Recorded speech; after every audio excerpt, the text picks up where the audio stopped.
The first ever NHL Frozen Frenzy takes place on Tuesday night, October 24th. Here's what to watch for.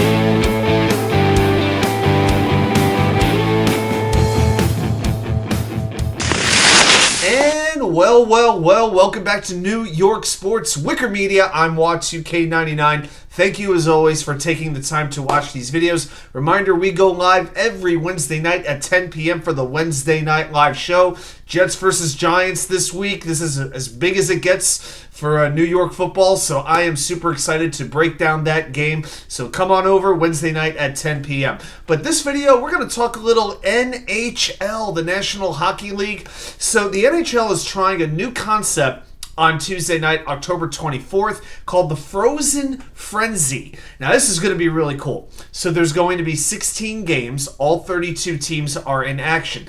But no two games are going to start at the same time. The first game of the night will be Toronto versus Washington. That starts at 6 p.m. And then they're staggered. The starts are staggered every 15 to 30 minutes. And the last game, which is Philadelphia against Vegas, starts at 11 p.m. Eastern Time. So I really like this concept because so often on a typical heavy hockey night, like a Saturday night, let's say you have a bunch of games going on, you usually have about 6 or 7 games all starting at 7 o'clock. The problem with that is all these games, they tend to be timed the same way. They go to commercial at the same time. They go to intermission at the same time. Maybe one or two of them will go into overtime or to a shootout. But that's kind of frustrating because if you have one game you're really zoned in on, you're really excited about, you want to watch another game, well, they're in intermission too. So that could get a little bit annoying. That is not going to happen this Tuesday night. So ESPN's going to be covering it with a triple header. You got Toronto at Washington at 6 p.m. You got the Boston Bruins at the Chicago Blackhawks at 8:30. And the Philadelphia Flyers at the Stanley Cup champions, the Vegas Goldenknights, at 11. And that game's pretty interesting. Vegas is the only 6-0 team in the league. I am not seeing much of a Stanley Cup hangover out there in the desert.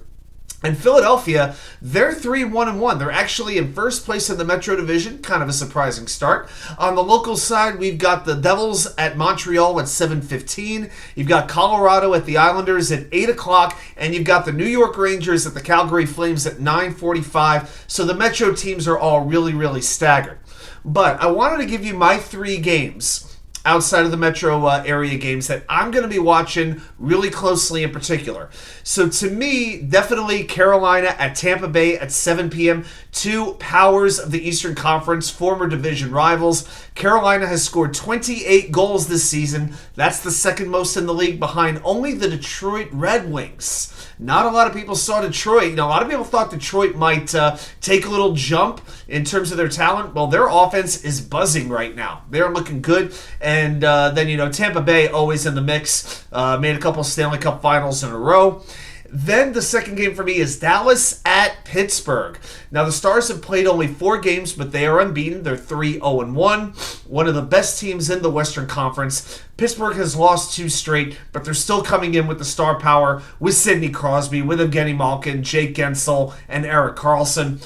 And another game I definitely am going to be excited about is the aforementioned ESPN game, Boston at Chicago. You've got the original 6 matchup. Boston is currently 5-0. They are undefeated. I said on my preview video, I felt Boston was not going to fall like a lot of people thought. They still have the best 1-2 goalie tandem in hockey. They have allowed just 7 goals in 5 games. That's 1.4 goals per game. Unbelievable. The Blackhawks, on the other hand, are 2-4. Connor Bedard, their prized rookie, has 2 goals and 2 assists in 6 games. I think that's going to be a fun game to watch. Always love going to games at the United Center. Always a fantastic atmosphere for hockey. So Boston, Chicago, that's going to be cool. And if you want to watch this is pretty cool. If you want to get a feel for the Frozen Frenzy, ESPN2 will be doing a sort of NFL red zone called the Whiparound. John Buccigross is going to be hosting it, so they're going to quickly cut to all the different games and to all the different highlights going on. On ESPN2, it's going to come on the air at 8 p.m. and go till 1:30 in the morning. But if you have ESPN Plus, that will actually start a little earlier at 7 o'clock. I may just watch that all night. I think what I may do is watch... I think I'm going to have the Rangers on my computer, on my laptop in front of me, but I'm going to put ESPN2 on the TV, or maybe I'll switch it. Maybe it'll be the other way around, but I think I'm going to have to keep both on.